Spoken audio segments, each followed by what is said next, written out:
Break के बाद स्वागत है आप सभी का सी न्यूज भारत में। खबर कल्याण से है, जहां हाल ही में महाराष्ट्र सरकार द्वारा मराठा समाज को आरक्षण देने के लिए जारी किए गए जीआर के विरोध में राष्ट्रीय ओबीसी महासंघ कल्याण विभाग ने कल्याण तहसील कार्यालय पर 1 दिवसीय धरना प्रदर्शन कर सरकार से उक्त जीआर को तत्काल वापस लेने की मांग की। ओबीसी समाज का कहना है कि ये निर्णय उनके आरक्षण अधिकारों पर सीधा हमला है, जिसे किसी भी स्थिति में स्वीकार नहीं किया जाएगा। महासंघ ने चेतावनी दी कि यदि सरकार ने निर्णय वापस नहीं लिया तो आने वाले समय में ओबीसी समाज द्वारा उग्र आंदोलन किया जाएगा। इस अवसर पर वरिष्ठ समाज सेवक, भवन निर्माता जगदीश सिंह, डॉक्टर सुरेश कापरे, विश्वनाथ जाधव, प्रशांत माली, चंद्रकांत थानकर सहित बड़ी संख्या में ओबीसी समाज के पदाधिकारी व सदस्य उपस्थित रहे। प्रदर्शनकारियों ने घोषणाबाजी करते हुए आरक्षण को ओबीसी का हक बताया और उसमें किसी भी प्रकार की कटौती का कड़ा विरोध जताया। जगदीश सिंग इथे कल्याण असतो, माझ्या बिल्डिंग लाईन आहे। इथे उपोषणासाठी आम्ही बसलेलो आहेत। जे झाले मराठा लोकांचे जे जीआर दिले त्यांना, त्यासाठी आम्ही बसलेलो आहेत। जीआर जे काढलेले आहेत आमच्या ओबीसी समाजाच्या जे आरक्षण आहे त्यामध्ये द्यायला त्यांनी जीआर काढलेले आहेत।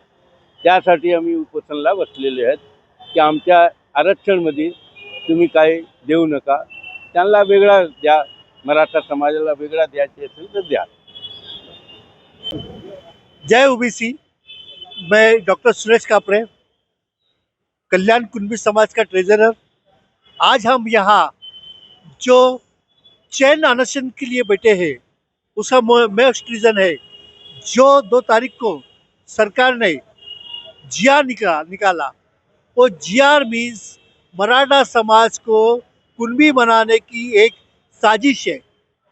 आज आप देखेंगे मराठा समाज सिर्फ आरक्षण के लिए आ रहा है और उसको पॉलिटिकल आरक्षण चाहिए। उनको अगर ऑलरेडी शैक्षणिक जो आरक्षण है वो ईडब्ल्यूएस से मिला है, उनके लिए 10% ऑलरेडी आरक्षण है, लेकिन उस आरक्षण से उनका पेट नहीं भर रहा है।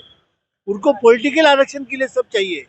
आज मैं कहता हूँ, अगर इनको आरक्षण चाहिए था तो आप जितने भी मराठा लोग आए थे तो उनके एक भी बैनर पे डॉक्टर बाबा साहब अम्बेडकर और जिन्होंने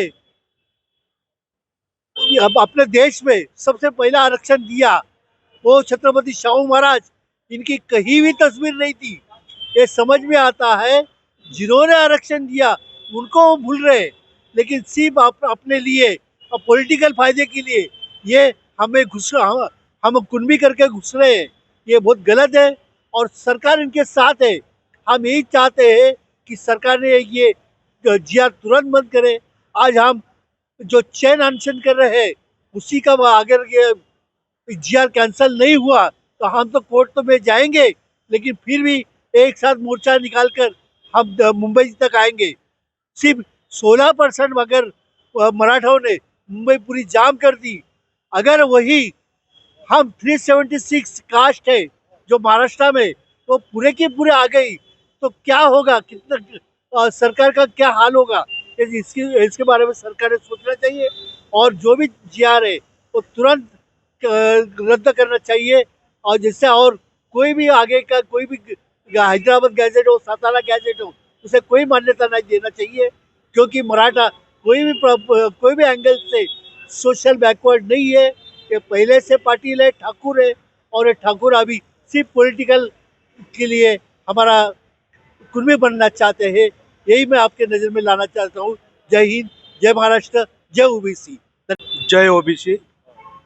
मैं सुंदर डांगे विमुक्त गोमंतु जाति समाज से हूँ, और ये जो ओबीसी का जो साकली उपोषण आज कल्याण में चालू किया है, इसका एक ही उद्देश्य है कि महाराष्ट्र में जो अभी आरक्षण के ऊपर जो चल रहा है, जो मराठों ने आंदोलन करके हैदराबाद गैजेट के ऊपर हमें कुंभी बनाकर कुंभी जाति के दाखले दीजिए। मैं सरकार को एक ही निवेदन करना चाहता हूँ, मराठों को कौन सा आरक्षण देना दीजिए, किंतु हमारा कुंभी में से अगर आरक्षण दिया तो ये महाराष्ट्र में जन आंदोलन हो जाएगा। आज कल्याण का जो आंदोलन है ये जन आंदोलन हो जाएगा, क्योंकि हैदराबाद का गैजेट के ऊपर अगर आप उनको जाति के सर्टिफिकेट दे रहे हो तो फिर आपको बंजारा को SC/ST में डालना पड़ेगा, अनेक जातियों को SC/ST में डालना पड़ेगा, वो भी आप करोगे क्या? मैं देवेंद्र फडणवीस जी को यही पूछना चाहता हूँ, आप हैदराबाद का गैजेट अगर पकड़ रहे हो तो बाकी की जातियों को SC/ST वहाँ पे गैजेट में है, तो वो आप वो करोगे क्या? अगर वो आप करोगे तो फिर हमें कुणबी को भी उसी में डाल दीजिए SC/ST में, हमें फिर उनका आरक्षण से कोई एतराज नहीं है। क्योंकि आप जो आज आरक्षण के नाम पर जो राजकारण कर रहे हो, ये जातियों में तंटा लगाने का काम कर रहे हो। मैं आप सभी से एक निवेदन करूंगा कि आप सहमति लेकर, समझौता लेकर, हमारे जो ओबीसी के नेता है, जो कार्यकर्ता है, लास्ट लेवल का कार्यकर्ता से भी विचार विनिमय करने के बाद आप इस आरक्षण के बारे में विचार कीजिए, नहीं तो महाराष्ट्र में आंदोलन बहुत बड़ा तगड़ा होगा। आप सोच रहे रहेंगे कि मराठा के पास सब चीजें है, पैसा है, दौलत है, धन है। आज उनके सरकार में सबसे ज्यादा MLA उनके है, MP उनके है, हमारे ओबीसी के कितने हैं? आप कैलकुलेशन कीजिए, और जो है वो भी खत्म करना चाहते हो। मैं आने वाले समय में जो 2027 को जाति न्याय जनगणना होने वाली, उसमें मैं आपको निवेदन करूंगा, जाति न्याय जनगणना कीजिए। महाराष्ट्र में जो लोग है, जो जाति का है और जो जरूरतमंद है, उसको आरक्षण की जरूरत है, ताकि तगड़ा पेट भरे लोगों को मत खिलाइए सर। अभी बहुत समय खत्म हो, गरीबों को अत्याचार किया आपने। आज भी मेरे ओबीसी लोगों के पास जाति के दाखिले नहीं, आधार कार्ड नहीं है, पैन कार्ड नहीं है, रेशन कार्ड नहीं है, रहने के लिए घर नहीं है। ये बड़े दुख की बात है, और इनके पास बड़े बड़े बंगले होते हुए भी आरक्षण चाहिए। ये तो मूर्खता है महाराष्ट्र सरकार की। मैं महाराष्ट्र सरकार को फिर से कहूंगा, आप जास्ती से जास्ती विचार करके, विनिमय करके इसके बारे में सोचिए, नहीं तो ओबीसी अगर आप गर्म हुए, भड़के, तो कुछ संभव नहीं है। महाराष्ट्र में कुछ भी हो सकता है। और मैं ओबीसी भाइयों को भी सब इस चैनल के माध्यम से कहना चाहता हूँ, आप चुप बैठने का समय नहीं रह गया है, क्योंकि कल तक हमारे गाँव में दरोड़ा होता था, अब अपनी जाति पर, अपने घर में दरोड़ा हो रहा है।